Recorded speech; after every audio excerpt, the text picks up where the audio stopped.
नमस्कार, स्वागत है आपका आई इंडिया पर और आप देख रहे हैं अपना पसंदीदा चैनल आई इंडिया। तो आई इंडिया के स्टूडियो में हम आज एक ऐसे युवा से आपको मिलाने जा रहे हैं जिन्होंने महज 20 साल की उम्र में सफलता की पहली सीढ़ी पार की है और सफलता का परचम लहराया है। हम बात कर रहे हैं सीतापुर के खूबपुर कॉलोनी के रहने वाले शिवम त्रिपाठी की, जिन्होंने 20 साल की उम्र में IBPS की परीक्षा क्रैक कर बैंक PO बनने में सफलता हासिल की है। तो बहुत बहुत स्वागत है आपका शिवम आई इंडिया के स्टूडियो में। तो हम आज शिवम से ही जानेंगे कि जब युवा जो है 20 साल की उम्र में ये सोच रहे होते हैं कि उन्हें क्या करना है, आगे की प्लानिंग क्या है, तब आपने पहले ही प्रयास में जो है IBPS जो एक प्रतिष्ठित प्रतियोगी परीक्षा है उसको क्रैक कर बैंक PO बनने में सफलता हासिल की है। तो बहुत बहुत शुभकामनाएं शिवम आपको। सबसे पहले हम जानना चाहेंगे कि दर्शकों को अपने बारे में बताइए कि क्या आपका फैमिली बैकग्राउंड है, आपने प्रारंभिक शिक्षा दीक्षा कहाँ से ली? जी, मेरा नाम शिवम त्रिपाठी है। मैं सीतापुर उत्तर प्रदेश का रहने वाला हूँ, विकास नगर कॉलोनी से रहने वाला हूँ। मेरे पिताजी का नाम चंद्रकांत त्रिपाठी है, वो एक व्यापारी हैं। मेरी माताजी का नाम सुधा त्रिपाठी है, वो एक होम मेकर हैं। और मेरी 3 बड़ी बहनें हैं। मेरी शुरुआती पढ़ाई लखनऊ पब्लिक स्कूल से हुई है, वहाँ मैं इंटर तक पढ़ा। उसके बाद मैं Lucknow public college of professional studies से मैंने ग्रेजुएशन करा। उसके बाद ही मैंने 3rd ईयर में बैंकिंग प्रिपरेशन स्टार्ट कर दी। उसके साथ ही मैंने अपना पहला फॉर्म भरा, किसी भी गवर्नमेंट एग्ज़ाम का मैंने पहला अपना फॉर्म भरा जो कि IBPS PO का था। और मैंने तैयारी कुछ इस हिसाब से करी थी कि पहले अटेम्प्ट में निकल गया। जी बिल्कुल। अच्छा शिवम, जानना चाहते हैं, पिताजी व्यापारी हैं, तो आपको कैसे ख्याल आया कि हमें बैंक सेक्टर में जाना है, जबकि आजकल के युवा हैं वो ज़्यादातर जैसे जो व्यापार जिनके घर में होता है वो MBA करके व्यापार को आगे बढ़ाना चाहते हैं। आपके दिमाग में कैसे ख्याल आया, किससे प्रेरणा आपको मिली? सर, जब मैं BCA के 3rd ईयर में था तो मैंने ये चीज़ रियलाइज़ करी कि बैंकिंग जो है काफ़ी ज़्यादा डायनामिक सेक्टर है।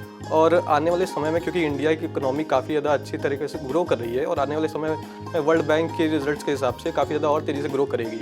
और क्योंकि बैंकिंग जो है इकोनॉमी का एक काफ़ी महत्वपूर्ण सेक्टर है, तो मुझे सर बैंकिंग में काफ़ी ज़्यादा अपॉर्चुनिटी अपने लिए दिखी और मुझे काफ़ी ज़्यादा अपॉर्चुनिटी देश की सेवा करने के लिए दिखी। किससे आपको प्रेरणा मिली कि बैंक सेक्टर में जाना? किसी ने बताया आपको या खुद से निर्णय लिया आपने? सर, मैं यूट्यूब पे काफ़ी ज़्यादा वीडियोस देखा करता था ऑफिसर्स के जो कि बैंकिंग सेक्टर में थे, और मैं लोगों के बारे में पढ़ता था। तो सर उस जगह से मुझे काफ़ी ज़्यादा मोटिवेशन मिली कि हाँ, banking is the right sector for me.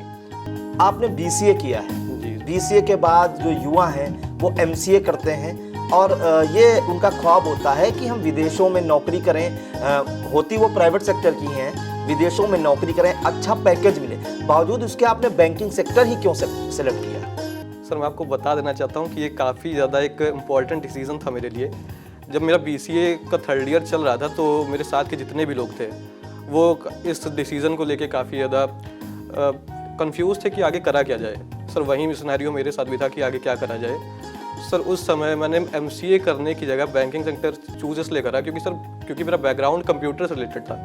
तो सर मुझे बेसिकली करना क्या था कि बैंकिंग एग्ज़ाम क्लियर करने के लिए जो बेसिक सब्जेक्ट्स होते हैं, मैथ्स हो गया, रीजनिंग हो गई, इंग्लिश हो गई और GA हो गया, उस पर काम करना था। बाकी मैंने ये नोटिस करा कि बाकी जितने भी बैकग्राउंड में चीज़ें रहती हैं डिस्क्रिप्टिव के लिए, मेंस के लिए, जहाँ कंप्यूटर का रोल रहता है, वो मेरे काफ़ी ज़्यादा पहले से स्ट्रॉन्ग थे। सर, इसलिए instead of pursuing MCA from any other college, I started my preparation for banking examination. जी बिल्कुल। जब तक MCA करते MCA पूरा होता उससे पहले ही एक जो है केंद्रीय मतलब सेंट्रल जॉब में जो है, और वो भी बैंक PO के पद पर सेलेक्ट हुए हैं। मतलब कहा जा सकता है एक बोल्ड और एक जो है अच्छा डिसीजन कहा जा सकता है। शिवम, कैसे आपने प्रिपरेशन की, क्या कहीं कोचिंग की और क्या आपका शेड्यूल रहता था प्रिपरेशन का? सर, मैं बताना चाहूँगा कि जब मेरा मिड 3rd ईयर चल रहा था उस समय मैंने बैंकिंग के लिए प्रिपरेशन स्टार्ट करी अपनी। स्टार्टिंग में sir I have no knowledge about the syllabus of banking examination, I have no knowledge about the level of question in banking examination. तो सबसे पहले मैंने क्या डिसीजन लिया, जिस रूम में मैं रहता था लखनऊ में, वहाँ पे मैंने एक पेज पे जितना भी सिलेबस था बैंकिंग का वो सारे टॉपिक्स लिखे, कौन कौन से टॉपिक्स ज़्यादा वेटेज के हैं, कौन से टॉपिक्स कम वेटेज के हैं, वो सारे नोट किए और वो पेज अपने रूम पे एक वॉल पे चिपका दिया। उसके हिसाब से सर मैं प्रिपरेशन अपनी मैंने धीरे धीरे स्टार्ट कर दी। मैंने देखा कि कौन सा टॉपिक मेरा ज़्यादा स्ट्रॉन्ग है, कौन सा मेरा वीक है, उसी हिसाब से मैं प्रिपरेशन करने लगा। एक जानकारी चाहेंगे शिवम कि मतलब जो आजकल के युवा हैं ज़्यादातर भ्रमित रहते हैं, स्पेशली वो जो इंटर के बाद जो है काफ़ी उनके अंदर एक हलचल सी होती है, हम किस सेक्टर में जाएं, क्या करें, उनके लिए क्या सुझाव देना चाहेंगे, किस प्रकार से तैयारी करें और आगे जो है करियर में किस फील्ड को सेलेक्ट करें, उनके लिए कोई सुझाव? सर उस चीज़ के लिए मैं 2 पॉइंट्स कहना चाहूँगा कि आप जिस भी सेक्टर में जाना चाहते हैं या जिस भी एग्ज़ाम के लिए आप तैयारी करना चाहते हैं, उससे पहले आप 2 चीज़ें देखिए कि जिस जॉब के लिए आप तैयारी करना चाहते हैं, क्या वो जॉब जो है वो सोसाइटी को सच में कुछ वैल्यूएबल थिंग प्रोवाइड कर रही है या नहीं कर रही है। और सर दूसरी चीज़ मैं ये कहूँगा कि आप खुद के लिए एक बार खुद को इंट्रोस्पेक्ट करिए, खुद को एनालाइज करिए कि क्या आप सच में कैपेबल हैं कि आप उस जॉब के लिए तैयारी कर पाएंगे। तो सर ये 2 चीज़ें ऐसी हैं जो आपको हेल्प करेंगी एनालाइज करने में कि आपको कौन सा करियर, कौन सा पाथ परस्यू करना चाहिए। आपने कोचिंग की भी क्या मदद ली है, कहीं कोचिंग गए इसकी पीओ की तैयारी के लिए? सर नहीं सर, मैंने सर जो है सेल्फ स्टडी पे ज़्यादा फोकस करा, क्योंकि सर आई थॉट कि यूट्यूब पर सफिशिएंट कंटेंट है जहाँ पे आपको अलग से कुछ भी पे करने की ज़रूरत नहीं है। तो यूट्यूब को पढ़ाई में सहायक मानते हैं? जी सर। एक जानकारी चाहेंगे, महत्वपूर्ण जानकारी, कि आजकल के जो प्रतियोगी परीक्षाएं तैयारी कर रहे हैं युवा, उनमें एक भ्रम है कि बिना कोचिंग के हम कोई भी एग्ज़ाम जल्दी क्रैक नहीं कर पाएंगे, उनके लिए क्या कहना चाहेंगे? सर उनके लिए मैं ये कहना चाहूँगा कि अगर आप कोचिंग ज्वाइन करते हैं तो कोचिंग में आप फेलो एस्पिरेंट्स को देखेंगे, वहाँ आपको ये पता चलेगा कि हाँ इनसे मेरा कंपटीशन है हर चीज़ के, क्योंकि कुछ ना कुछ मेरिट्स रहते हैं, कुछ ना कुछ डिमेरिट्स रहते हैं। तो कोचिंग का एक मेरिट ये हो गया कि आपको ये पता चल जाएगा कि आपका कंपटीशन किससे है। लेकिन क्या आप अपने 2 से 3 घंटे बस इस चीज़ में डेली व्यस्त कर देंगे, वेस्ट कर देंगे ये जानने में कि आपका कंपटीशन किससे है? इससे अच्छा आप वो 2 से 3 घंटे घर पे रहें, एसटी दें, स्पीड टेस्ट दें, मॉक टेस्ट दें, जिससे आपको अपना लेवल पता चले। यूट्यूब पे कंटेंट कंज्यूम करें तो अपना लेवल उससे ज़्यादा आप बढ़ा सकते हैं, instead of comparing yourself with someone else. जी बिल्कुल। तो कोचिंग का जो आप टाइम वेस्ट करेंगे 2 से 3 घंटे आने जाने का, 2 घंटे के क्लासेस होते हैं, उससे अच्छा आप उतना सेल्फ स्टडी कीजिए, ये मानना है शिवम त्रिपाठी का, जिन्होंने 20 साल की उम्र में महज जो है IBPS की परीक्षा क्रैक की है और बैंक पीओ बनने यूनियन बैंक ऑफ इंडिया में इनका चयन हुआ है। शिवम, और जानकारी चाहेंगे कि अभी तो आपकी कम ही एज है, 20-21 साल के आप हुए हैं, बैंक पीओ गए, आगे भविष्य में क्या बनने का सपना देखा है? सर अभी क्योंकि सर अभी मेरा रिजल्ट आया है, 1 अप्रैल को सर मेरा रिजल्ट आया था, और सर उसके बाद मैं सोच रहा हूँ कि ट्रेनिंग के बाद जब मैं पोस्टिंग मेरी हो जाएगी, उसके बाद कुछ स्टेबिलिटी के बाद I am thinking about pursuing for some other career upgrade, कि मैं आगे अलग जो अपॉर्चुनिटीज़ में मिल सकती है उसके लिए मैं तैयारी करूँगा।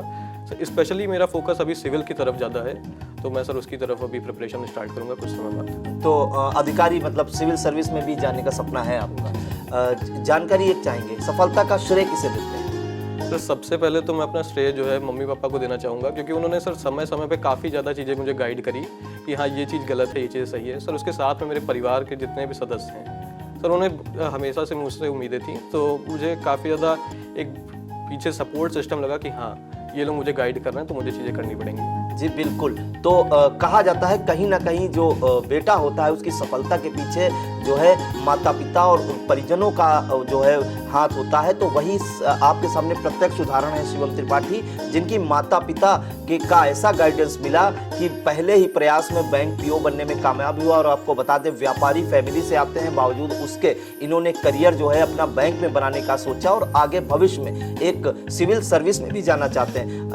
आपने बताया कि आपकी 3 बहनें हैं, माता जी का क्या नाम है और बहनें क्या कर रही हैं, एक बार दर्शकों को बताइए। मेरी माता जी का नाम सुधा त्रिपाठी है, वो एक होम मेकर हैं। मेरी 3 बड़ी बहनें हैं और जिसमें से 2 मैरिड हैं, होम मेकर हैं, और मेरी सबसे छोटी वाली बहन जो है वो अभी एग्ज़ाम्स की कॉम्पिटिटिव एग्ज़ाम्स की तैयारी कर रही है। जी बिल्कुल। तो हमारे साथ आज स्टूडियो में शिवम त्रिपाठी थे खास मेहमान, और आपको बता दें कि हमने आपको बताया कि पहले ही प्रयास में महज 20 साल की उम्र में जो है IBPS की परीक्षा क्रैक कर यूनियन बैंक ऑफ इंडिया में बैंक पीओ बनने में कामयाब हुए हैं। 1 अप्रैल को अभी रिजल्ट आया उसके बाद। और ये भी बता दें कि उनका मानना है कि कोचिंग जो है किसी भी प्रतियोगी परीक्षा को जो क्रैक करने के लिए ज़रूरी नहीं है, बस सेल्फ डिपेंडेंट होना चाहिए और पता होना चाहिए कि हमें क्या बनना है। और जो आप कोचिंग में समय वेस्ट कर रहे हैं उसके बजाय जो है सेल्फ स्टडी पर ध्यान दें, आपको सफलता ज़रूर मिलेगी। तो इंडिया के जो प्रतियोगी छात्र ये देख रहे हैं, इंडिया का यह एपिसोड शिवम त्रिपाठी को देख रहे हैं, उनसे हमारा मतलब एक अपील है कि आप कोचिंग पे निर्भर ना रहिए, केवल और केवल सेल्फ स्टडी। किन चीज़ों पे ध्यान रखना है वो भी शिवम ने आपको बताया और किस प्रकार तैयारी करनी है वो सब जानकारी इसमें दी है। तो कतई कोचिंग के भरोसे ना रहिए। कोचिंग एक माध्यम हो सकता है लेकिन सफलता दिलाने का जरिया नहीं। सफलता आपको अपनी मेहनत से ही मिलेगी। तो बहुत बहुत धन्यवाद आज शिवम त्रिपाठी का हमारे स्टूडियो में आए, और सभी दर्शक बने रहिए आई इंडिया के साथ। और हाँ, ये एपिसोड आपको कैसा लगा यह इंटरव्यू, कमेंट बॉक्स में लाइक, कमेंट और इस चैनल को सब्सक्राइब जरूर करें। तो बहुत बहुत धन्यवाद आपका।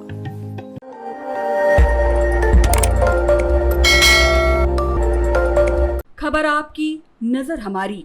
देखते रहिए आई इंडिया।